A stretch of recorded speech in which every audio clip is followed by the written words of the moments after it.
You're sitting in the barber's chair. The barber just asked you something, maybe about how short you want the sides or whether you want your neck shaved. You have no idea what he said. You panic, smile, and say yes. 10 minutes later, you look in the mirror and this is not the haircut you wanted. I've been there. When I first moved to London, I went to a barbershop and the barber asked me, clipper or scissors on top? I didn't know what clipper meant, so I just nodded. He shaved almost all my hair off. I looked like I'd joined the military. If I'd known just a few simple phrases, I could have explained exactly what I wanted. That's exactly why we're here today. We're teaching you the essential English vocabulary and phrases for getting a haircut. From the moment you walk in, through the small talk, to checking your haircut and tipping. I'm Paul. And I'm Olivia. Welcome to English Together. So, Paul, why is the barber shop or hair salon such a challenging place for English learners? Great question. It's challenging for three reasons. First, there's a lot of specialized vocabulary, words like fade, trim, layers, that you don't use in everyday conversation. Second, there's unexpected small talk while you're getting your hair cut, and you can't escape because you're literally stuck in the chair. And third, there are cultural expectations about tipping and conversation that vary hugely between countries. Right. In some cultures, the barber or hairdresser works in silence. But in English-speaking countries, especially the US and UK, they usually try to have a conversation with you. Exactly, and here's the thing. If you can't communicate what you want, you might end up with a terrible haircut. But if you walk in with confidence and the right phrases, you'll not only get the haircut you want, you'll also have a nice conversation and maybe even make a new friend. So today we're teaching you what we call the three-stage haircut method. Stage 1 is the setup. This is walking in and explaining what you want. Stage 2 is the small talk, conversation during the cut. And Stage 3 is the finish, checking the result, paying, and tipping.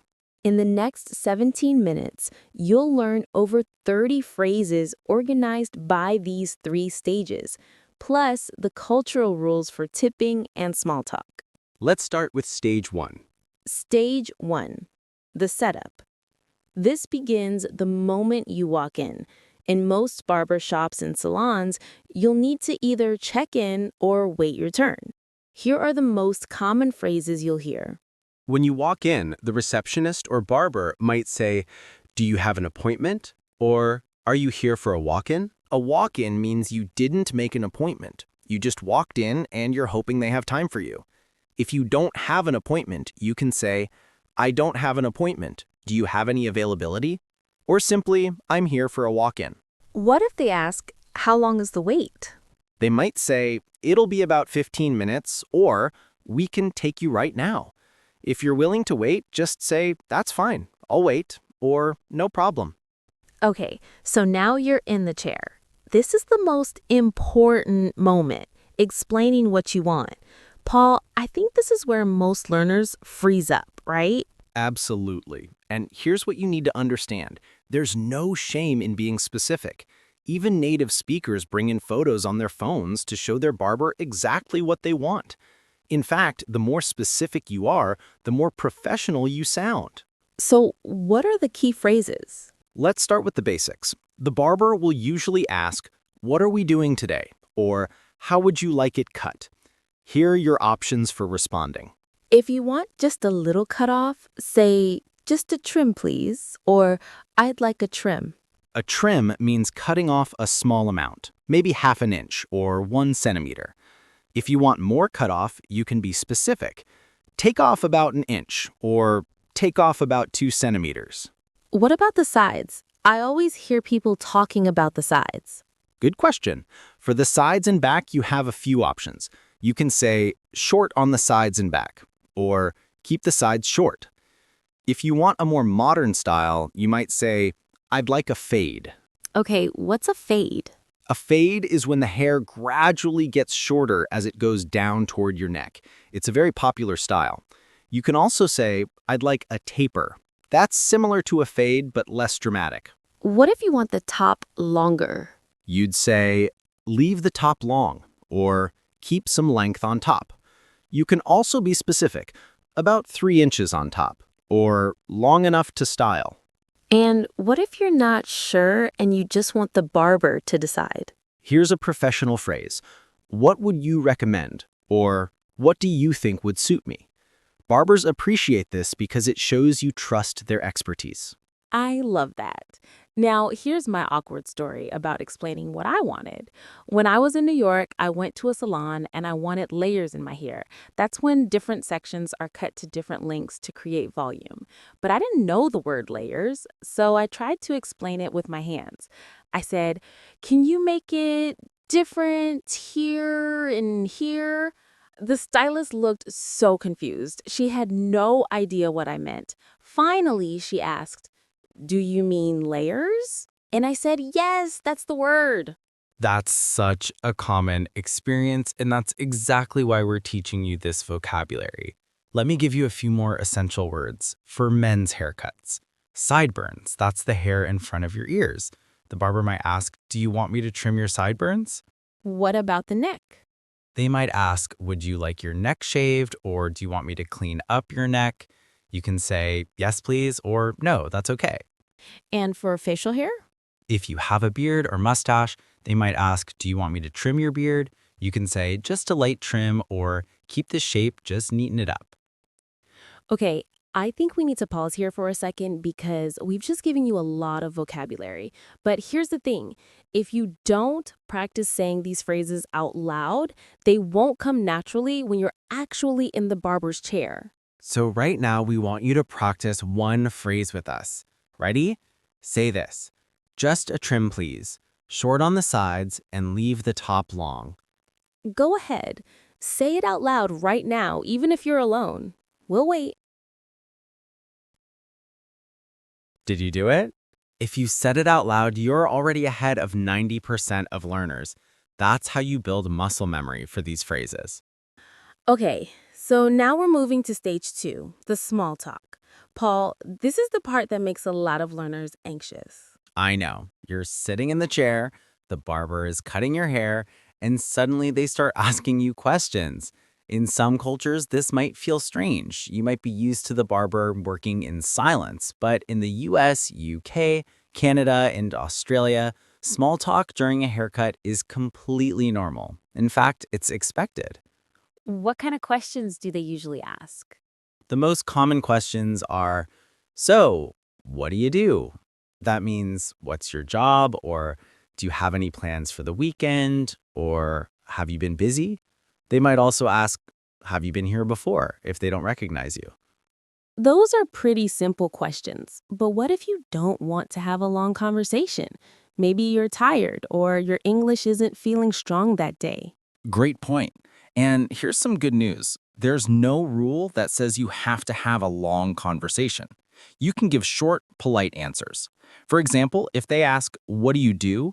you can just say, "I'm a student," or "I work in marketing," and leave it at that. You don't need to elaborate. What if they ask, "Do you have any plans for the weekend?" and you don't have any plans? Just say, "Not really, just relaxing," or "Nothing special, just taking it easy." These are perfectly natural answers. The barber isn't judging your weekend plans, they're just making conversation. That makes me feel better. What about topics to avoid? Are there things you shouldn't talk about? In general, avoid controversial topics like politics or religion unless the barber brings them up first. Safe topics are the weather, sports, TV shows, food, travel, or asking the barber about themselves. Oh, asking them questions. That's a good strategy. Exactly. If you want to take pressure off yourself, ask the barber questions. You can say, "How long have you been cutting hair?" Or "Do you enjoy your job?" Or "Where are you from originally?" People love talking about themselves, so this takes the pressure off you. I like that. Now, here's something I'm curious about. What if you don't understand what they said? It happens to me all the time when people are speaking casually. This happens to everyone, even native speakers. Barbershops can be noisy with clippers buzzing and music playing. If you didn't catch what they said, use these phrases. "Sorry, I didn't catch that." Or could you repeat that? It's a bit loud in here. There's no shame in asking, fright? Zero shame. Confident communicators ask for clarification instead of pretending to understand. Remember that. Okay, so stage 2 is about being comfortable with small talk, giving short, polite answers, and asking questions back. Now let's talk about stage 3, the finish. Stage 3 is checking your haircut, paying, and tipping. Let's start with checking the result. When the barber finishes, they'll usually hold up a mirror so you can see the back and sides. They'll ask, "What do you think?" Or "Is that good?" Or "Are you happy with it?" What if you love it? Say, "It looks great, thank you," or "Perfect, I love it," or "Exactly what I wanted." What if it's not quite right? What if it's too short or they missed a spot? This is where a lot of learners feel uncomfortable. But listen, if you're not happy, you should say something politely. Remember, you're paying for this service. You can say, "Could you take a little more off here?" Or "It's still a bit long on this side." Or "Could you even out the sides?" Those are polite but direct. That's important. Exactly. Barbers want you to be happy. They'd rather fix it now than have you leave unhappy. Never feel bad about asking for an adjustment. Okay, now the big cultural question. Tipping. Paul, this is so different in different countries. What's the rule in English-speaking countries? Tipping culture is strongest in the United States and Canada. In the US, you should tip 15 to 20% of the haircut price. So if your haircut costs $30, you should tip $5 to $6. What about the UK and Australia? In the UK, tipping is less expected but still appreciated. You might round up the price or leave a few pounds. In Australia, tipping is not expected at all, but you can if you received exceptional service. How do you actually give the tip? Do you just hand them cash? If you're paying cash, you can give the full amount, including tip, and say, "Keep the change." Or you can pay for the haircut first and then hand them extra cash and say, "Thank you so much," or "Thanks, this is for you." What if you're paying by card? Many places now have an option to add a tip when you pay by card. The machine might ask you to select a tip percentage. If there's no option, you can always just leave cash on the counter or hand it to them. Is it okay to not tip if the service was bad? Yes, tipping is meant to reward good service. If the service was poor or the barber was rude, you're not obligated to tip. However, if the haircut itself was bad but the barber was trying their best and was polite, you might still leave a small tip. That makes sense. Okay, so before you leave, what do you say? Just the standard polite phrases. "Thank you so much," or "Thanks, see you next time," or "I really appreciate it." And if you liked them and want to come back, You can say, "I'll see you in a few weeks," or "Can I book my next appointment now?" perfect. Now, I want to mention something important. We've taught over 50,000 students English for daily life situations just like this. And you know what they tell us? The students who succeed are the ones who actually use these phrases in real life, not just listen to them. That's so true. The barbershop is actually a perfect place to practice English because the conversation is predictable, the barber is usually friendly, and it's low stakes. You're not at a job interview or doctor's appointment. Exactly. So we're encouraging you to see your next haircut as a practice opportunity, not a scary situation. All right, let's do a comprehensive recap of everything we covered today using the 3-stage haircut method. Stage 1, the setup. Walking in and explaining what you want. When you walk in, you might need to say, "I don't have an appointment. Do you have any availability? I'm here for a walk-in." "That's fine. I'll wait." When explaining your haircut, "Just a trim, please. Take off about an inch. Short on the sides and back. I'd like a fade. Leave the top long. What would you recommend?" For specific details, do you want me to trim your sideburns? Would you like your neck shaved? Just a light trim on my beard, please. Stage 2, the small talk. Conversation during the cut. Remember, small talk is normal and expected in English-speaking barbershops. Common questions you'll hear: what do you do? Do you have any plans for the weekend? Have you been here before? You can give short, polite answers. I'm a student. Not really. Just relaxing. Nothing special. Just taking it easy. Take pressure off yourself by asking them questions. How long have you been cutting hair? Where are you from originally? Do you enjoy your job? If you don't understand, say, "Sorry, I didn't catch that." Could you repeat that? It's a bit loud in here. Stage 3, the finish. Checking the result, paying, and tipping. When they show you the result, "It looks great, thank you." "Perfect, I love it." "Exactly what I wanted." If you need adjustments, "Could you take a little more off here? It's still a bit long on this side. Could you even out the sides?" For tipping, US, Canada, 15 to 20% is standard.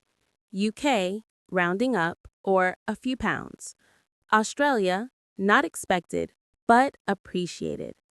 You can say, "Keep the change." Thank you so much. This is for you. And your action step for this week, when you get your next haircut, use at least 3 of these phrases. Start with the easy ones like, "Just a trim, please," and "Thank you, it looks great." The more you use them, the more natural they'll become. All right. We covered so much today, and we're really proud of you for sticking with us through all this vocabulary. If this video helped you, please give it a like right now. It helps other English learners find this lesson. And if you haven't already, subscribe to English Together. We post a new practical English lesson every week. Now, here's our question for you.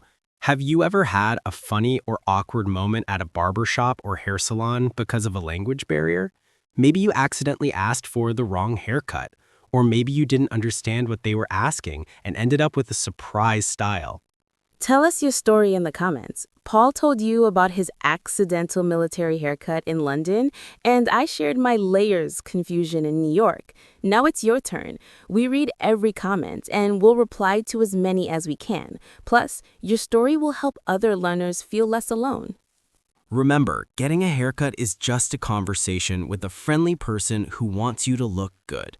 You've got all the phrases you need now. You can walk into any barbershop with confidence. See you next week with another practical English lesson. Thanks for learning with us. Bye. Bye.